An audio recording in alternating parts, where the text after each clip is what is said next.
xamal leen ne nag depuis bi feebar bi amee ministère de la santé taxawu na indi ay experts ay kàngam yoo xam ne seen xam-xam dafa màcc ci wàllu gëstu feebar yu demee nii ñu ñëw jàppale ñu ci gëstu yi ñuy gëstu ak saytu bi ñuy saytu pour taxawu ñi nga xam ne dañu am jàngoro ji te it ministère de la santé dafa jëloon décision comme feebar bi ci benn kër rek la nekk mu ne kon ñamu dal te ñu gis ne defal nañ leen analyse gis ko ci ñoom nañ leen jël indi leen fan ñu taxawu leen te loolu li feebar bi nekk ci benn kër nga xam kër googu ñu fa jël ay mesures de quarantaine yu am solo moo tax ñu jël ñooñu yóbbu leen fan te loolu lim ñu indil mooy su fekkee ne malade yi mu dal jël nañ leen yóbbu fan dootuñu am contact ak personnel bi nga xam ne day amaat ak contact yeneen malade wala day amaat ak contact ak seeni njaboot ci seeni kër kon loolu ak lu ci nit mën a wax lu baax la itam ndax su fekkee ne jël nañ leen yóbbu fañ leen yóbbu ñu ngi leen di taxawu anam yi ñu leen di taxawoo dëppoo na ak xam-xam yu mujj yi loolu dañ ciy sant maintenant stratégie bu ñuy teg dañ koy dëppale ak contexte bi maanaam dëppale ko ak ay contexte mooy tey jii su fekkoon ne dafa demee woon neneen xëy na du ñu jël yeneen décision la ñuy jël mais nii mu demee looloo tax ministère jël décision boobu may wax itam donc moom ñu bari nee nañ dafa dem Poroxaan mais moom bi muy ñëw Poroxaan weesu na Poroxaan le 5 la woon moom le 7 la fi agsi ci guddi 6 au 7 ci la fi agsi am na ñuy wax tamit ne dafa génn këram dem siyaare ji wala dem kii ma leen di xamal ne kooku bi mu ñëwee génnul këram guddi la voyagé bi mu ñëwee xam naa dafa waroon sonn donc mu tëdd këram génnul ba bi muy yëg li mu yëg tax mu dem seet kër docteur bi mu génnee këram pour dem kër docteur la donc loolu ñu koy leeral pour nit ñi bañ a ne ki feebar dafa wër dëkk beeg dafa dem ci ay bërëbu siyaar ak dafa dem ki feebar ma xamal leen ne génnul këram ba mu fa génnee hôpital la ñëw te bi mu ñëwee hôpital dañ ko fa téye donc loolu dama ko bëggoon leeral tam ci fan yi leeral nañu am na ñu ñëw wax ne am na ñuy jógee ci dëkku Europe yi particulièrement Italie di ñëw di toog seeni kër te du ñu dem ci kër docteur ñu nemmeeku seen yaram seetal leen ko ndax ñu ci bari ci ñoom suñuy agsi xëy na dañ dul am benn signe ba tax suñu ñëwee rek dañuy dem toog seen kër ñu doon ñaan ñi nga xam ne ñooy tukki te di ñëw fan yi ku ci ñëw rek nga fexe ñëw hôpital ñu seet la ba pare jël sa contact pour fexe di la suivre ba fukki fan ak ñeent yi weesu ndax itam ñun ñi nekk ci hôpitaux yi amuñu moyen pour xam kan moo ñëw ak kañ la ñëw ak fu mu nekk ak fu mu dëkk loolu yéen a ñu ci mën a jàppale ndax su fekkee ne askan wi communauté bi dugalul loxoom ci loolu risque bi mooy képp koo xam ne da nga ñëw indaale feebar bi nekk ci biir askan wi te bañ a dem kër docteur ñu seet sa yaram di nga wàll ñi nga dëkkal te sooy wàll amaana say njaboot ngay njëkk a wàll ba tax ñuy ñaan vraiment journalistes yi presse bi ñëpp jàpp ci ñu yee nit ñi ci loolu ndax feebar bi dafa toll foo xam ne dootul yëfu santé kese daanaka ñun ñoo ci bokk yem ñun dañu féetewoo paj mi rek waaye su fekkee wàllante bi moom ñëpp laay wax ñëpp ñoo ci bokk yem ba tax ñun ñëpp ñoo war a boole suñuy doole boole suñuy xam-xam boole suñuy moyen pour fexe àndandoo xeex feebar bi bañ a nekk di jiingante ak di xastante walla di waxante loo xam ne jaru ko su fekkee ni maanaam service de santé yi ñu ngi sonn di taxawu feebar bi defe naa li ciy waru garu ñi nga xam ne xëy na nekkuñu santé mooy xool fu ñu féete agent de santé yi ba mën leen jàppale ci xeex bi ndax tey jii ñun ñëpp dañu war a sumbandoo xeexandoo feebar bi mu jóge fi comme ni ma ko waxee feebar boo xam ne su nit sëqatee wala mu tichooli wala muy wax wala mu nuyu la su dee am na ko mën na la ko wàll kooku xam ngeen ne ñun ñëpp mën nañ ñu ko wàll kon ñun ñëpp nañ booloo fexe xeex feebar bi mooy xam ne presse bi am na rôle bu mag bu mu ci war a jouer te rôle bi mooy di yeete te bañ a focaliser wu ci ay rumeur ak ay yoo xam ne ay critique mën nañ def critique yuy defar te loolu on l'attend de tout le monde ndax nul n'est parfait su ñu demee bay critique na nekk des critiques constructives maanaam ay critiques yoo xam ne dina jëmale ñëpp kanam en tout cas ñun benn yéene lañ am mooy fexe ba feebar bi comme dugg na fi mu fexe ba du law ci dëkk bi fexe tam ba du lor kenn ci dëkk bi te defe naa yéene boobu yéen ñëpp moom ngeen am.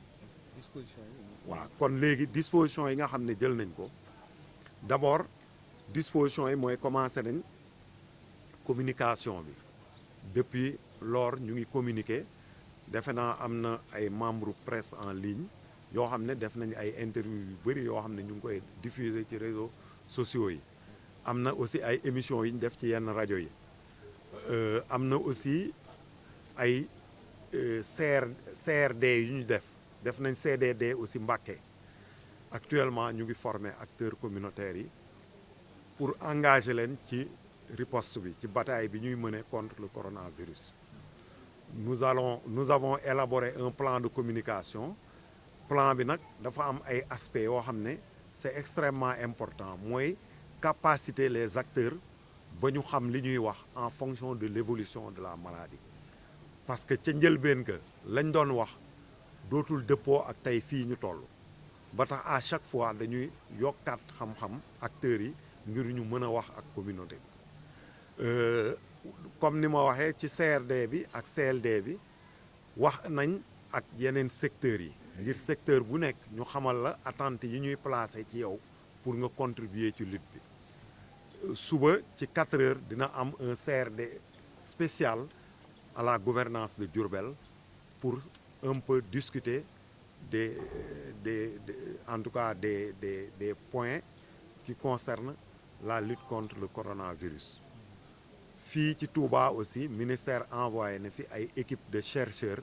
ak ay équipe d'experts pour ñu ñëw jàppale ñu ci xeex bi nga xam ne ñu ngi koy xeex coronavirus bi. Ils ont envoyé aussi d'importants moyens logistiques ak ay équipements ak ay thermoflash ak aussi ay gants ak masques de protection ba nga xam ne fii ñu toll ñu ngi en contact direct ak les autorités du ministère minute par minute pour leur faire le point de la situation et que ñoom itam ñu ngi def ay réunions avec les experts di suivre étroitement l'évolution de la situation fii à Touba. Donc Touba est actuellement une ville qui est surveillée du point de vue épidémiologique et qui polarise l'attention de toutes les autorités du ministère. Leneen li mooy événement yi nga xam ne mu ngi ñëw nekk na loo xam ne ñu ngi intensifier sensibilisation pour fexe ba ñu mën a taxawu événement yooyu ba propagation du ci mën a juddoo ñu ngi aussi programmer ci àjjuma ji def le tour des mosquées pour fexe wax ak ñi nga xam ne ñooy ñëw di julli ci àjjuma ngir aussi ñoom ñu yóbbaale ay message yoo xam ne suñ demee seen biir njaboot dina leen jëriñ fii ci centres yi ak hôpitaux yi bu ci nekk définir na ay procédures pour gestion interne des cas suspects et des cas confirmés hôpitaux yi définir nañ ay espaces de confinement bërki démb j'ai été à Ndamatou pour discuter ak docteur Souran qui nous a vraiment rassurés parce qu'il a pris des mesures yu am solo des mesures pour détecter les cas mais aussi des mesures de prévention de l'épidémie. Il a mis en place un circuit du patient avec un diagnostic, une prise de la température à l'entrée et il a capacité tout son personnel pour la détection de ces cas. Ils ont en même temps prépositionné des kits de prélèvement et des EPU dans l'hôpital pour faire face éventuellement. Fawzeyni aussi ñoom itam noonu suñu centre yi ak postes yi aussi noonu pour vous dire que actuellement on a pris toutes les dispositions mais feebar bi dafa tëdde noo xam ne loo jël disposition toujours virus bi wala kiy ñëw doo xam ban anam lay ñëwee. nit ki ban taxawaay la war a am moom ci jëmmi boppam. loolu ci laa jëmoon ni ñuy xeexe feebar bi ak di ko moytu mooy nañu fexe bay set li jiitu ci set bi mooy set ci suñuy loxo fexe di raxas loxo yi fexe ba ku génn soo demee fa nga jëm su amee foo raxasoo nga raxasu sinon soo demee ba ñëw bala nga def dara nga raxasu fexe set ci aussi su fekkee yaa ngi sëqat na nga fexe sooy sëqat jël mouchoir teg ko sa gémmiñ dal di sëqat wala nga jël sa pli kudd nga sëqat ci te soo sëqatee ci mouchoir nga sànni ko ci biir poubelle boo xam ne loxo du fa dem di ko fa jëlee te na nekk ay mouchoir à jeter pour éviter de réutiliser les mouchoirs maanaam di utiliser ay mouchoirs plusieurs fois te képp koo xam ne da ngay sëqat ci fan yii ñu toll war nga daw dem kër docteur ñu seetal la sa yaram xool lu waral sëqat gi képp koo xam ne tam yaramam dafa tàng mu yëg lu demee ne coono ci yaramam war na jóg lu gaaw dem seeti ji kër docteur ñu seet ko ñi nga xam ne tamit wax naa ko sànq ku dem tukki ba ñëw muy dëkk Europe yëpp rawatina Italie soo ñëwee ci dëkk bi li nga war a njëkk a def mooy dem kër docteur ñu seetal la sa yaram su ci dara amul ñu jël sa tur jël sa téléphone di la woo di la nemmeeku ba fukki fan ak ñeent yi weesu ñu soog la bàyyi il faut mu am ay mesures d'hygiène individuelles et collectives du point de vue collectif nit ñi nañuy limiter seeni déplacement xew yi nañ ko wàññi limiter déplacement yi jóg di dugg ak di génn nañ ko wàññi ku amul looy def marché bul dem marché ku amul looy def ci jël ay tata wala dem ci bërëb boo xam ne dafa bari nit su dee amul farata bu la fa yóbbu jarul nga fay dem épidémie su amee loo gën a néewal say déplacement gën a aar sa bopp ba pare itam yokk ci ay mesures d'hygiène mooy di raxas say loxo ak itam di góorgóorlu ci set ak di bañ di sëqat ci kaw nit ñi su fekkee mënta ñàkk da ngay dem ci mbooloo nga wut masque boo xam ne diir bi ngay nekk ci mbooloo mi yaa ngi takk sa masque ba nga fay jógee